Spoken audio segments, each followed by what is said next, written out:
amigos, bienvenidos un martes más a las 8:45. Hoy nos acompaña Silvia Gereda, que todos pensaban ustedes que había sido tachada como el Tribunal Supremo Electoral ha tachado a los diputados. Bueno, pues no, aquí está reincorporada y sin recurso ni amparo a la CC. Ella solita ha venido y hoy nos acompaña. Merecidas, eso está bien, merecidas vacaciones como debe ser. Vamos a hablar precisamente en este primer tema de lo que yo les presentaba un poco en broma. Las acciones que ha tomado el Tribunal Supremo Electoral y el impacto que tiene, ha tenido o puede tener en candidatos y partidos políticos, además de algunas preguntas que usted ya por Twitter se han adelantado a hacer. Para ello nos acompaña una magistrada del Tribunal Supremo Electoral, doña Ana Eli López Oliva. Magistrada, buenas noches. Buenas noches. Y con ella vamos a tener la conversación sobre las preguntas que aquí hemos preparado y aquellas que ustedes nos harán. Así que, doña Silvia. Muchísimas gracias, adelante. Pedro. Bienvenida, magistrada. Pues hoy tenemos una noche, como decía Pedro, muy activa en redes sociales, la ciudadanía preguntando y queriendo saber, que usted nos explique a qué se deben todas estas medidas que mucha de la población primero no esperaba, se consideran inclusive drástico, donde se está negando la participación de muchos políticos relevantes. Tenemos a Suri Ríos, Alfonso Portillo, Salvador Gándara, más de 15 diputados del partido Todos, otros tantos del partido de Líder. Cuéntenos qué está pasando y cuál es la base legal sobre la cual el TSE está actuando en estos momentos. Bueno, buenas noches, gracias por la oportunidad. Yo creo que sí es importante que la población tenga claro cuál es el camino que el Tribunal Supremo Electoral en este orden de ideas ha venido siguiendo. Primero, son dos momentos. El registro de ciudadanos, que es quien califica toda la papelería, lo mero formal, y la idoneidad. El tema con la idoneidad es que los tribunales anteriores no lo habían tomado en cuenta. Es un artículo de la Constitución, el artículo 113, que exige que cuando hablamos de funcionarios o empleados públicos, lo único que tenemos o lo que debe prevalecer es su capacidad, su idoneidad y su honradez. Son temas subjetivos, si así queremos, pero que son reales. Es decir, en el caso del candidato Portillo es realmente obvio y vox populi, y además yo diría caso notorio el hecho de que su idoneidad sí puede ser cuestionada de forma fehaciente. Es decir, él es confeso, condenado, y luego confeso no condenado. Tiene sus varios eventos en su historia vinculados al Estado, vinculados a su ejercicio como gobernante, que lo hacen susceptible de tacha en este momento. Tenemos aquí alguna pregunta en relación con estos temas que van a ser recurrentes, ¿verdad? Claro. Porque alguien dice, mire, si es legal que el Tribunal Supremo Electoral le niegue la inscripción a Ríos, se refiere a Suri Ríos y a Portillo, o hay intereses ocultos de Valdizón y de Líder. Lo dice tal cual, claro. Hagámoslos más extensivos, es decir, ¿cómo ustedes no demostrarían, pero así harían ver a la ciudadanía su credibilidad? ¿En qué sustentan decir, oiga, mire, cuidado, nosotros estamos actuando en parámetros honestos?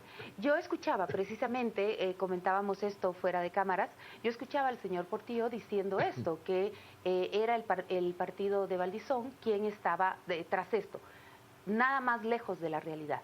El Tribunal Supremo Electoral es totalmente independiente y ha venido actuando independiente y consecuentemente. Es decir, en ningún momento se ha dejado manipular, nadie lo ha intentado, que creo que es más importante decir que nadie lo ha intentado.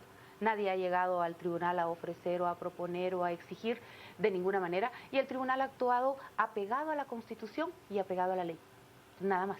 Muchísima de la ciudadanía se pregunta por qué, si es evidente que el partido Líder, encabezado por Manuel Valdizón, ha atravesado ese límite de financiamiento de campaña, todavía se le permite a él continuar participando. Es obvio que él ha tenido una campaña millonaria en vallas, en televisión, en radios. Magistrada, ¿qué se debe que no se ha podido cuantificar realmente cuánto es el monto de la inversión que ha hecho el partido Líder? Se cuantificó en 35 millones y algo. Son 58 el techo, ¿verdad? Tiene 35 millones y algo. Yo entiendo que solo sumando las vallas Mucha gente dice, mira, solo sumando las vallas para el precio al precio al público, que son $5,000, esto se pierde. Es decir, es mentira que son solo 35 millones. Pero nosotros nos basamos en la documentación que ellos nos presentan. Y aparte de eso, sí tenemos un estudio de medios. Entonces tenemos la parte de medios, que es lo que nosotros podemos cotejar con ellos, pero aún en la parte de medios hay los bonos, que ellos siempre dicen y bonificable tanto, ¿verdad? Entonces, sin embargo, aquí estamos midiendo lo que se invirtió en campaña anticipada. Correcto. Todo es una medición completa. Así es, y llega a 35 millones. ¿Cómo se puede hacer, por ejemplo, para que estas bonificaciones puedan ser contabilizadas? Porque al final son tiempo real de aire. Son tiempo real de aire, pero esa es negociación entre el cliente y el canal de televisión, ¿verdad? O la radio, no sé, los dos dan bonificaciones y depende de la cantidad de tiempo más, que ustedes, eso lo saben ustedes mejor que nosotros, la cantidad, entre más tiempo ellos tomen, más grande también es la bonificación. Y hoy día no existe una ley que ponga un límite a estas bonificaciones o un tope. No. Volvamos, magistrada, al tema de la honestidad, la idoneidad y la capacidad. ¿Cómo puede ser una discusión entre ustedes a este respecto? Le voy a poner 2 o 3 ejemplos, no hace falta que usted se ciña a ellos porque evidentemente mostraría preferencias o rechazo. El señor Valdizón, un candidato que copia su tesis, lo digo como lo ponen aquí, alguien que podría no ser honesto. El señor Portillo, un candidato que declara que él efectivamente se quedó con un cheque, alguien que no podría ser honesto. Y otros candidatos que han sido denunciados por sí, no han sido probados, algunos en unos juicios largos donde pareciera que se ve por ahí y otros que no. ¿Cómo se puede llevar a cabo una discusión en esa línea de sutileza y subjetividad? Correcto, es precisamente esa línea tan delgada que nos permite, vamos a usar la palabra, condenar a una persona y no condenar a otra. Condenar a una persona o decir que esta persona no es honorable es porque ya recibió una condena. Y él recibió una condena en base a una confesión. Pero mientras yo me estoy defendiendo y tengo un proceso abierto, pero me estoy defendiendo, hay otro principio constitucional que es la presunción de inocencia que me beneficia y no podríamos nosotros condenarlo antes de que el sistema jurídico lo condenara. Sin embargo, si hay diputados que han sido sacados o se les ha rescindido, es la palabra correcta, la inscripción, se le ha anulado la inscripción y por señalamientos, digamos, más o menos contundentes. ¿Cabe eso dentro de los debates? Eso sumado a otras acciones, es decir, no solamente el hecho de que tengan un antejuicio abierto, sino a que, aunque diga que no, esto es obvio. Por ejemplo, no sé. Es mejor no ponerlo. No poner el ejemplo, pero sí hay casos que aunque digan no, no hay manera de que digan no. Y pueden decir no del diente al labio, pero el no es comprobable fehacientemente. Entonces, cuando las cosas son comprobables fehacientemente, ya no hay vuelta atrás. El tribunal está haciendo un esfuerzo sobrehumano, me voy a robar las palabras de Miguel de la Madrid, por la renovación moral de la sociedad. Digamos que ustedes discuten, lo hacen en conciencia y luego hay otras instancias, porque evidentemente hay cosas que son de apreciación, no es de una claridad meridiana.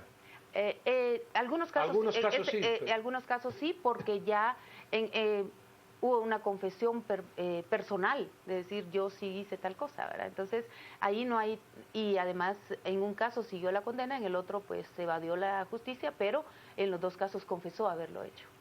Magistrada, hablemos un poquito del caso de Alejandro Yamatei, que también él había sido acusado durante su gestión, fue a tribunales, sabemos de que no obtuvo ninguna condena. Sin embargo, en este caso no estaríamos aplicando el tema de la honorabilidad. Hay un problema más serio, creo, con el caso del doctor Alejandro Yamatei, porque él estaba en ejercicio del cargo y tenía funciones, y al no poder, y una de sus funciones era precisamente velar por el sistema penitenciario, porque estaban en esa área. Entonces, el hecho de que él estuviera en el momento que sucedieron las cosas, pero que a él no se le probara ningún hecho, lo exime de responsabilidad, ¿verdad? Pero él estaba ahí por función de su cargo. como estaban todos los demás. Entonces, no se entró a conocer esa parte debido a que no había condena, en primer lugar, nunca hubo aceptación de los hechos y había el ejercicio de un cargo público que sí conllevaba esa visita, si así se quiere, al sistema penitenciario. Y por el otro lado, el caso de Salvador Gándara, quien inclusive ya tenía un finiquito de la Contraloría de Cuentas. Cuéntenos un poquito cómo es que se consigue revocar esa candidatura. Primero, porque este finiquito era ofensivo al intelecto, si lo queremos ver así, porque era interferencia de funciones. La Contraloría General de Cuentas le niega a Salvador Gándara el finiquito. Entonces viene él y plantea un amparo ante la Corte de Constitucionalidad. La Corte de Constitucionalidad lo ampara y entonces le ordena a la Contraloría emitir un finiquito. Pero este finiquito lo emite condicionado. Dice claramente que fue por orden de la Corte. El Tribunal Supremo Electoral no puede aceptar ese tipo de finiquitos y de hecho no los va a aceptar ningún finiquito que venga por orden de juez, porque entonces es alterar el orden, es decir, en otras palabras, él sí tiene casos pendientes de Contraloría, pendientes con el Estado, pero lo vamos a dejar participar. Estamos viendo un precedente único en la historia de Guatemala. Nunca el Tribunal Supremo Electoral había recurrido a estos dos artículos. Nunca. Y nunca el Tribunal Supremo Electoral había decidido que si el finiquito no era limpio, es decir, porque claro, los que van para la reelección, su finiquito es temporal, ¿verdad? O sea, su finiquito no puede ser absoluto porque sigue en funciones.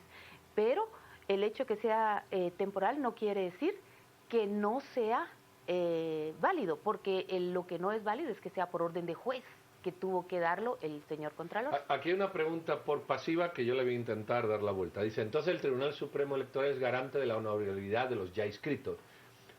Yo sé que la respuesta evidentemente es que no, pero yo la quiero complementar de la siguiente manera. Imagínese una ciudadanía activa que alimentara al Tribunal Supremo Electoral sobre casos de corrupción, sobre casos manifiestos de alteración de documentos, sobre los candidatos. Claro. El Tribunal Supremo Electoral, no siendo garante de esta honorabilidad por pasiva, ¿admitiría ese tipo de señalamientos para poder desdecirse o para poder negar o suprimir la inscripción que de momento tiene hasta que no se demuestre lo contrario?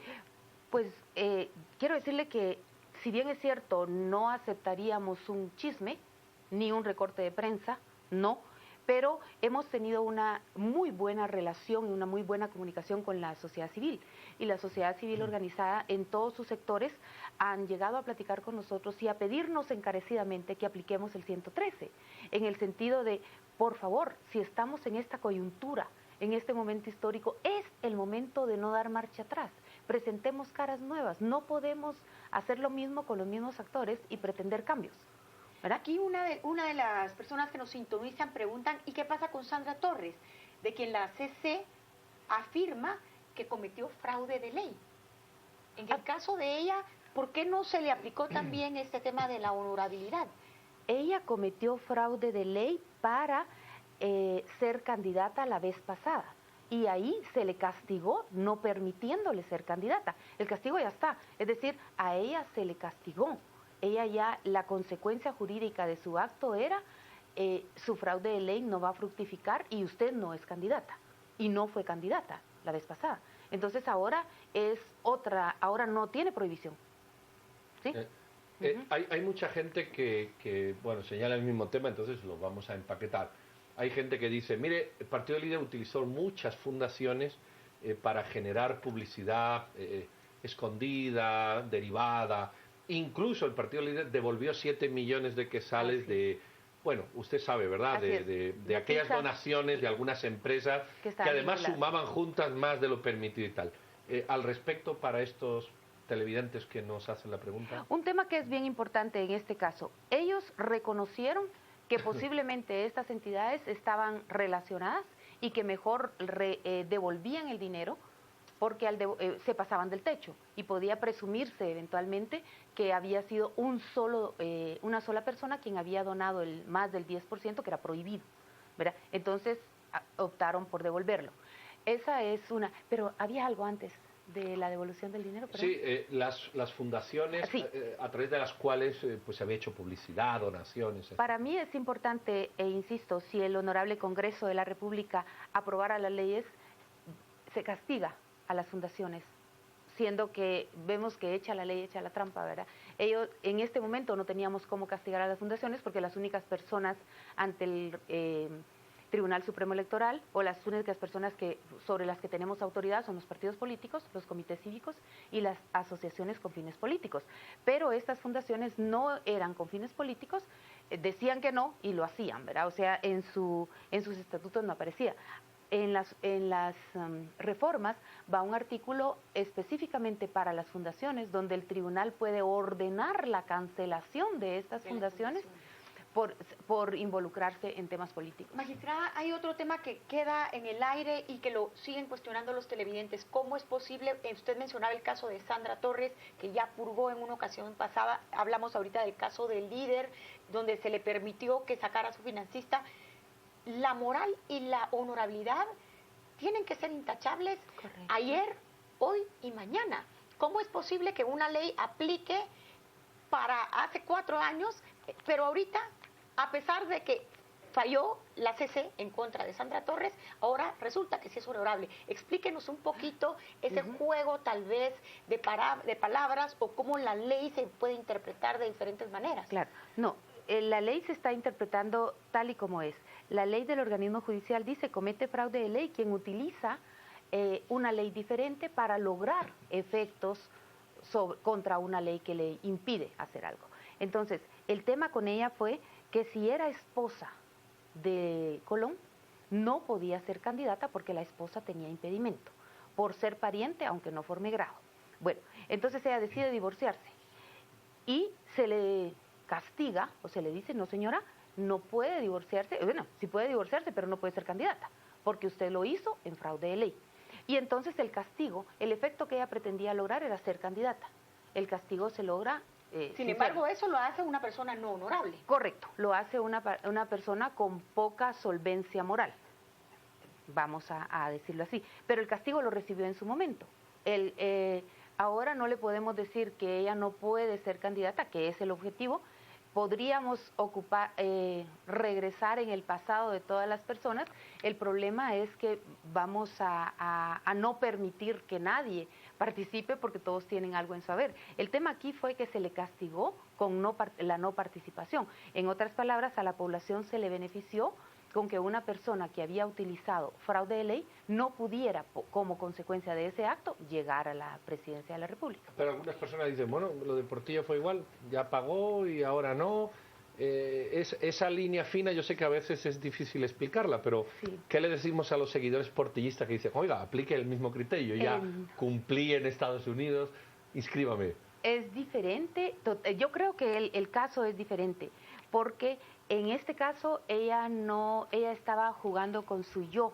Es un acto inmoral, definitivamente es un acto inmoral. Ese divorcio en su momento se censuró horriblemente, pero el otro tema es más difícil porque está en el ejercicio. Son recursos públicos. Son recursos públicos, está en el ejercicio de poder, son recursos públicos y descaradamente dice, sí, es cierto, lo tomé. Mire, la pregunta de ahora es, ya está todo el mundo inscrito, supongamos, ¿verdad? Llegará un momento en que ya están todos inscritos, los que estén con reparos seguirán en sus amparos oportunos, los que no, pues quedarán inscritos. ¿Hay más trabajo por hacer en esos 3 aspectos de honestidad, idoneidad y honradez todavía? Es decir, ¿puede durante el tiempo que va desde la inscripción definitiva hasta las elecciones que ustedes vuelvan a actuar sobre esos 3 parámetros? ¿Qué se tiene que dar? Así es.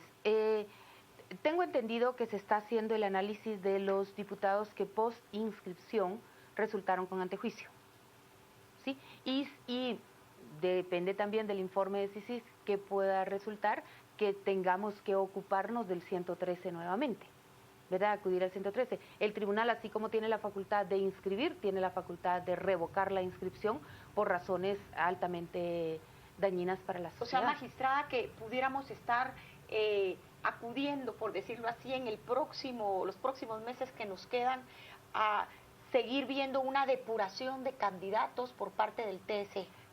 Es la idea. La idea es limpiar en la medida de lo posible con los argumentos legítimos, argumentos legales que permitan hacerlo, limpiar el panorama político. No tenemos varita mágica ni conocemos todo, pero volviendo a la posible intervención de la población, el grupo de la sociedad civil, recuerdo que fue Pedro Cruz y alguien más, a presentar un amparo pidiéndole que la Corte de Constitucionalidad nos ordenara aplicar el 113.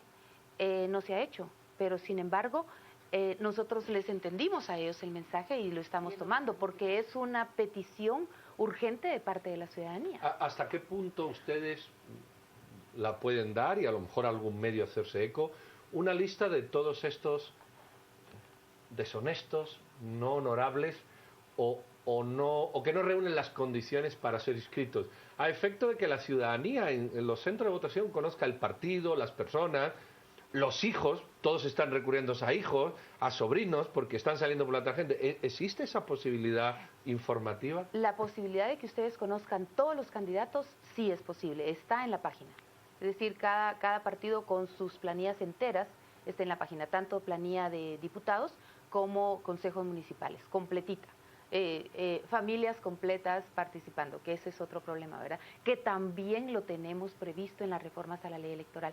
Sí me gustaría contarles 3 cosas que tenemos en la reforma que van a alivianar un poquito y que creemos que también son el freno en mano que mantiene a los diputados renuentes a conocer esto, que es el nepotismo en los comités ejecutivos de los partidos, el financiamiento público, la no reelección y el transfugismo. El transfugismo quedó un poquito, yo diría que no quedó lo suficientemente fuerte, sin embargo creo que en la mesa donde se trató los temas electorales se le entró un poquito más porque había una inconstitucionalidad contra el artículo 50 de la ley del régimen interior del Congreso y con eso que se modificara pues ya el transfugismo se acaba. Magistrada, hablemos un poco del caso de Suri Ríos. La vemos hoy nuevamente apelando a las Cortes. Quisiera que usted nos explique cuáles fueron los puntos medulares que ustedes tomaron para negarle su inscripción. Bueno, básicamente la Constitución, pero creo que hay un tema bien importante que la población, tenemos amnesia, creo yo, y amnesia convenencial. Se nos olvida por qué nació una norma. Esta norma nació en un momento donde toda Latinoamérica era presa de gobiernos militares abusivos, prepotentes, déspotas, que además eran golpistas, todos golpistas. O sea, no me gusta cómo gobiernas, te doy golpe. No me gusta cómo gobiernas y te doy golpe. Y era una forma de alterar el orden constitucional cada día y veamos, nuestra historia constitucional nos ayuda a entenderlo. Entonces, la razón, lo que el constitucionalista en ese momento pone en el tapete es: tenemos que encontrar una forma de parar esta situación. Y esta situación solo la paramos castigando ad perpetuum a este hombre. Es decir, si una persona se atreve a dar un golpe de Estado, alterar el orden constitucional o como consecuencia de esto llega a la presidencia de la República, ninguno de sus parientes hasta el 4º grado de consanguinidad y 2º de afinidad podrá llegar al poder. Esa tenía una razón en aquel momento histórico, una razón de ser un paliativo de la situación política que Latinoamérica estaba sufriendo. ¿Usted aceptaría un argumento de la Corte Constitucional que yo le propongo ahora? Lleva usted toda la razón, pero al no ser retroactiva la Constitución se refería a partir de 1985. Correcto. La Corte de Constitucionalidad, de hecho, ha emitido varios dictámenes consultivos, nada más, o sea, opiniones consultivas. Lo lamentable es que la opinión consultiva no es vinculante, entonces nosotros nos tenemos que basar en sentencias. Y si al llegar a la Corte de Constitucionalidad, la Corte dice, mire, en primer lugar, pues la ley no tiene efecto retroactivo. En segundo lugar, los derechos humanos la amparan y todo ciudadano tiene todo el derecho a elegir y ser No puede haber castigos a terceros, ¿verdad? No, exacto. Y en tercer lugar, ella no puede sufrir las consecuencias de los actos de su padre. Aunque la intención inicial de esa ley es precisamente eso, no castiguémoslos para que, protegiendo a su familia, no den un golpe de Estado. Magistrada, y para finalizar, que estamos ya sobre el tiempo, cuéntenos un poquito qué va a pasar con los 4 diputados del partido líder y el antejuicio, qué es lo que se prevé, y también tenemos el día jueves una conferencia de prensa sobre financiamientos de los partidos políticos que dará CICIG y que estamos todos los guatemaltecos a la espera. ¿Qué es lo que podemos prever en los próximos días?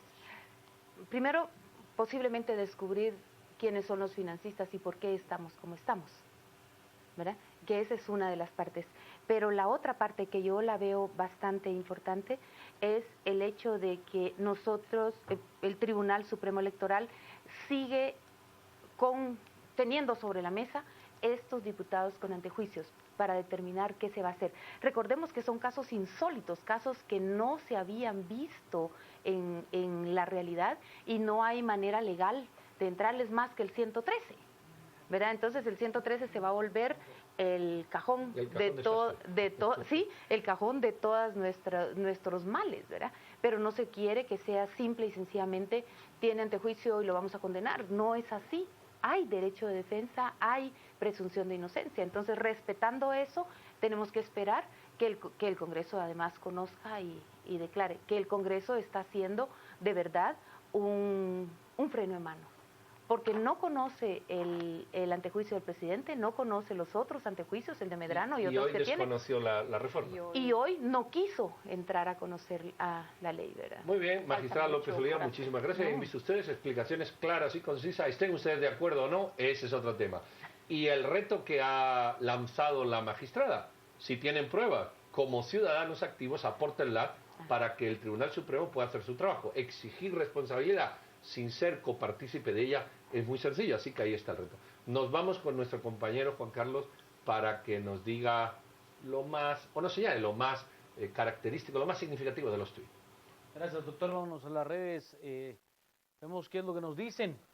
Que siga la limpieza. Hay tantos candidatos ladrón y quieren más, es lo que nos dice. José Luis, esperamos que hagan su mejor esfuerzo. Hay muchos ladrones buscando la reelección. Vamos, TSE, al fin apoyando.